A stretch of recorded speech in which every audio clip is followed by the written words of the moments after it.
Bonjour Cécile. Bonjour Brigitte, bonjour Arthur. Bonjour. Bonjour. Bon, vous m'entendez bien? Très bien Cécile. Donc vous aviez un fantasme que vous avez eu longtemps d'ailleurs et que vous avez pu réaliser. Racontez-nous. Oui Brigitte, voilà, maintenant avec un peu plus de recul et puis d'expérience, je voulais partager avec vous ce désir parce que en fait... au début, je réalisais pas que c'était un fantasme. J'avais pas le mot fantasme dessus. J'étais jeune, je devais avoir, je sais pas, 25, 30 ans, et ça me faisait un peu peur aussi de ressentir ça, cette force-là, et puis un petit peu, je trouvais ça obsessionnel. Après coup, avec la maturité, je me suis rendu compte que c'était tout à fait normal et quelque chose que tout le monde ne ressentait pas ou n'éprouvait pas à expérimenter, mais que je retrouvais cette envie, ce désir chez d'autres femmes plus âgées aussi qui m'ont témoigné en fait de leur expérience. Et il s'agit en fait du fait de pénétrer un homme. Voilà, l'objet de mon désir qui me, j'allais dire tourmentait. Ça me tourmentait pas, mais c'était quelque chose qui était fort. Voilà, c'était vraiment quelque chose que j'avais vraiment envie de découvrir et de partager avec un partenaire pour aussi lui faire comment dire, découvrir ce que moi en tant que femme je ressentais et ce que je ressens lorsque je me fais pénétrer. Et voilà, en ayant à cœur d'être dans la tendresse et l'intime et l'ouverture, parce qu'il s'agit vraiment d'une ouverture. Je le sais en tant que femme, ce dont moi j'ai besoin pour pouvoir accéder à la sodomie. Et chez l'homme, avec tout le paradigme du tabou que ça peut représenter dans l'inconscient du fait d'être peut-être potentiellement homosexuel, alors que il n'en est rien. Mais enfin, il y a tout un travail, voilà, de les rassurer, de les préparer, de les encourager, de les mettre en confiance, en fait, aussi bien physiquement que psychologiquement. Et en fait, j'ai découvert que au fur et à mesure de mes rencontres, beaucoup d'hommes prenaient du plaisir et s'ouvraient et se libéraient en fait de carcans et de tabous pour pouvoir expérimenter et oser aller dans leur plaisir aussi d'une autre manière, avec un autre canal, afin de jouir complètement dans la plénitude. Pour moi, voilà, c'est une jouissance qui est de l'ordre de la plénitude. Ah oui, c'est une sensation pour un homme terriblement différente. J'aime beaucoup qu'on commence par vous, Cécile, parce que c'est un fantasme qui était très tabou il y a une trentaine d'années, et c'est un fantasme qui aujourd'hui fait surface de plus en plus, à la fois par les femmes qui ont envie un petit peu d'être. Alors là vous parlez plus de partager une sensation d'être pénétré. Il y a souvent derrière ce fantasme aussi une sensation de domination, un besoin de dominer. Tout à fait. C'est peut-être pas votre cas. Tout à fait. Si, si, mais ça j'ai découvert après, Brigitte. Ça a été la première pulsation en fait qui m'a animée. C'était vraiment de partager et de me dire mais enfin moi je ressens tellement de plaisir. Je pense que toi aussi tu peux anatomiquement parlant ressentir des sensations extrêmement savoureuses et charnellement puissante, et puis la complicité bien sûr, et ensuite est venue cette sensation d'avoir envie de dominer, posséder, en tout cas être dans une autre énergie, une autre force beaucoup plus yang, beaucoup plus masculine, et qui a répondu aussi, cet acte-là a répondu aussi à la découverte de moi, quoi, finalement, hein, parce que c'est ce qui se passe quand on ose sortir un peu des schémas classiques. Oui, j'ai l'impression on perd Cécile. On va essayer de la retrouver. Arthur Vernon, vous êtes d'accord, hein, c'est un fantasme qu'on entend plus aujourd'hui et qu'on n'aurait pas entendu même il y a 15 ans, à mon avis. Ouais. Alors c'est intéressant, c'est effectivement un fantasme qui se développe tellement qu'aujourd'hui il a un nom, alors, qui est certes pour l'instant toujours anglo-saxon, ça s'appelle le pegging, et c'est vraiment quelque chose qui est un peu plus, voilà, qu'on entend de plus en plus de la part des femmes. Et c'est souvent dans ce cas-là qu'on utilise le terme pegging, parce que du côté des hommes, ce sont plutôt des personnes qui veulent découvrir le plaisir dit prostatique. Donc on a cette complémentarité entre d'un côté des femmes qui se disent tiens, j'aimerais bien avoir cette action, comme vous dites Brigitte, un petit peu de domination, ou en tout cas voilà, de créer quelque chose de différent dans les rapports de pénétration avec son partenaire. Et d'un autre côté, on peut avoir l'homme aussi qui se dit tiens, on entend de plus en plus parler de ce truc qui s'appelle le plaisir prostatique. Qu'est-ce que c'est? Eh bien voilà, l'occasion de relier ces deux nouvelles pratiques. Alors on dit nouvelles, mais il y a un peu plus de 10 ans, il y avait quand même eu une série de courts-métrages qui avait été proposé par Canal+. Ils avaient demandé à des femmes réalisatrices de mettre en scène, je dirais, leur souhait, leur désir érotique. Elles avaient carte blanche et l'une d'elles avait fait un court-métrage justement sur ce sujet. C'était au sein d'un couple et la femme avait vraiment envie de tester cette pratique sexuelle du pegging. Donc je pense que c'était une dizaine d'années. C'était vraiment un peu avant-gardiste, on va dire, pour l'époque. Mais donc c'était une série de courts-métrages pornographiques de Canal+. Et voilà, on sentait déjà un petit peu poindre cette idée et ce fantasme qui, je pense, aujourd'hui, se développe de plus en plus. Absolument, même si cette pratique, évidemment, elle existe depuis la nuit des temps, ça, on peut faire confiance à l'humain. Cécile, on vous a retrouvé. Alors, vous avez pratiqué avec différents hommes ou juste avec votre partenaire? Avec différents hommes, oui. Ouais. Ah ouais. Et dans l'ensemble, ils sont assez ouverts, justement, si je puis dire. Bah écoutez, Brigitte, c'est ça qui m'a vraiment surprise parce que je m'attendais à comment dirais-je, à essayer des réticences, oui. des résistances, des refus. Et alors je ne sais pas si c'est que je m'y prends vraiment bien ou et que j'ai un don peut-être, je sais pas.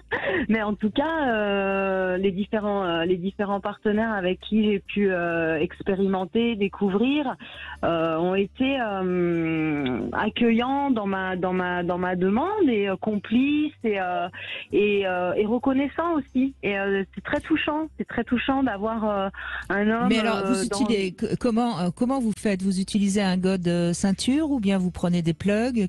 Comment vous faites? Alors, Brigitte, il y a moult solutions effectivement. Donc, moi, j'aime beaucoup caresser. Je suis très tactile, donc j'utilise beaucoup mes mains, mes doigts dans un premier temps pour pouvoir justement caresser, aborder, préparer le corps à s'ouvrir et à recevoir. En fait, c'est ça. C'est une notion aussi d'accueil qui est très très importante, hein, d'ouverture de soi et d'accueil de l'autre.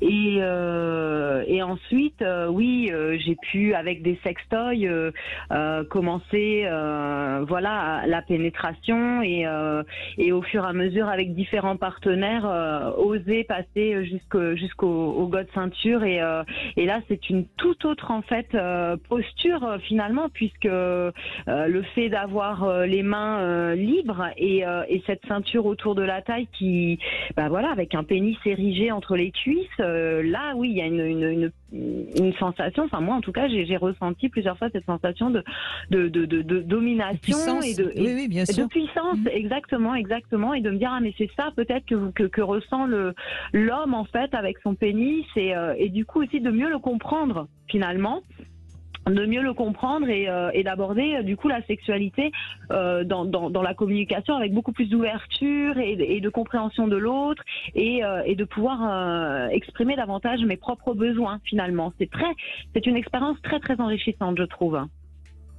On n'en doute pas, de toute façon, Cécile. Et est-ce que vous avez eu envie d'essayer de pénétrer une femme, justement, puisqu'après tout, ce serait tout à fait faisable aussi avec un god de ceinture?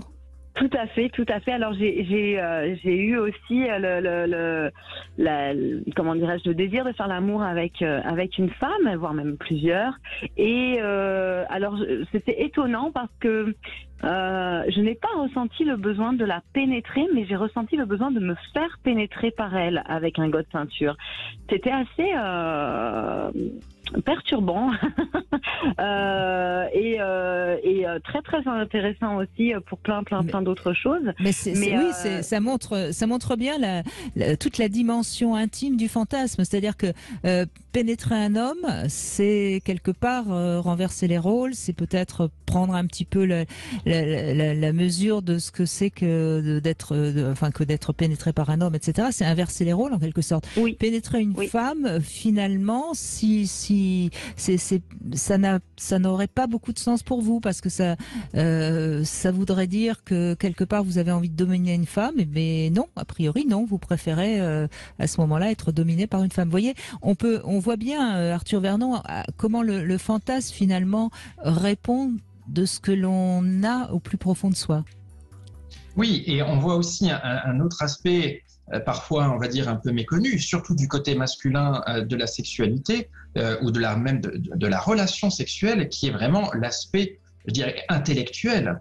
Parce que là, le plaisir qui est ressenti, c'est un plaisir qui est en numéro un plaisir d'ordre intellectuel. C'est la sensation de toute puissance, que vous expliquez, et qui n'est pas forcément quelque chose qui relève de l'orgasme ou d'un plaisir, on va dire, biologique immédiat. Et d'ailleurs, c'est une petite question que j'avais par rapport à cela. À votre avis, vos partenaires, si vous discutez ensuite un petit peu avec eux, le plaisir ensuite qu'ils peuvent ressentir, est-ce qu'ils le ressentent, on va dire, principalement de cet aspect psychologique également, ou est-ce qu'ils ont aussi le plaisir biologique qui est le plaisir prostatique qu'on a évoqué juste avant? Et donc une éjaculation. Vous allez nous répondre dans un instant, Cécile, on fait une petite pause et on se retrouve tout de suite. On retrouvera également notre Sexy News, Laetitia Prey. 14h, 16h, Brigitte Lahaie, Sud Sexy News. Alors avant de donner la parole à Laetitia Prey, on va avoir la réponse de Cécile. Alors on imagine bien, Cécile, que Arthur Vernon vous pose la question parce que ça l'intéresse énormément. N'est-ce pas, Arthur? Bien sûr. Je crois que Cécile a raccroché. Oh bah écoutez, Arthur Vernon, vous ne connaîtrez pas la réponse de Cécile. C'est triste quand même. Ah non, ça y est. Je suis là, Brigitte. Bon. Arthur aurait été très déçu. Alors justement, est-ce que les hommes orgasment, c'est-à-dire éjaculent tout simplement, ou pas? Ah oui. Ah ben voilà. Ah oui. Voilà, ah oui, voilà. Il y a une réponse physique qui est instantanée, j'allais dire, pas instantanée dans l'immédiateté, mais en tout cas qui est en rapport visible avec. Oui, tout à fait. Exactement. Oui, voilà. Il parle tout à l'heure. Arthur parlait en fait de la prostate, et effectivement, je constate cette montée. J'appelle ça la montée en fonction de l'endroit, de la zone. Je compare vraiment beaucoup en fait à mon vagin. Parce que avec tous les différents points, les différentes zones érogènes que j'ai à l'intérieur, je ne réagis pas de la même façon. Enfin, mon corps ne réagit pas, moi, de la même façon si je suis touchée à tel ou tel endroit. Et c'est pareil en fait pour les hommes. Et la prostate, la zone de la prostate amène des jouissances. Alors parfois avec éjaculation, parfois sans, mais en tout cas de l'expression du corps qui sont indéniables de constat de plaisir, quoi. Absolument. Alors, je pense pas qu'on puisse comparer le vagin et le rectum, Cécile. Mais ce qui est certain, c'est qu'il y a une stimulation lors d'une sodomie chez un homme de la prostate, et ça crée généralement, paraît-il, parce que là, ce sont les hommes qui témoignent, un orgasme plus voluptueux. C'est en tout cas ce qu'ils disent. Voilà. Mais c'est pareil quand une femme est pénétrée donc par le rectum, il y a aussi une stimulation du vagin et du fameux point G. Donc, on sait très bien, si on regarde une coupe anatomique d'une femme, enfin du bas-ventre d'une femme, on voit bien que tout ça est très lié. Et chez l'homme, ce qui provoque énormément de plaisir, c'est en effet parce que ça stimule la prostate. Et donc, oui, et il y a une similitude. Voilà, donc il y a une similitude sur les effets de la sodomie pour les hommes et les femmes, alors que les raisons anatomiques sont différentes. Mais cette similitude, et c'est intéressant pour que les auditeurs le sachent aussi, c'est une similitude qui fait que on peut avoir de plus en plus de plaisir avec de la pratique. Ce qui signifie aussi, alors peut-être que vous, Cécile, vous êtes vraiment très douée et qu'il n'y a pas eu besoin d'évolution dans les pratiques, mais généralement, c'est le cas pour beaucoup de femmes, mais aussi pour beaucoup d'hommes, ressentir du plaisir par la voie anale demande un certain nombre, un petit peu de pratiques, d'expériences, de façon à ce qu'il y ait évidemment un relâchement musculaire, mais aussi un relâchement, on va dire, de façon plus générale, de façon à ce que, justement, pour les hommes, la prostate devienne plus sensible et devienne une zone, on va dire, davantage érogène. Ce n'est pas forcément quelque chose qui est totalement instinctif pour les hommes, de la même façon que la pénétration anale pour les femmes n'engendre pas immédiatement un orgasme lors des premières pratiques, généralement.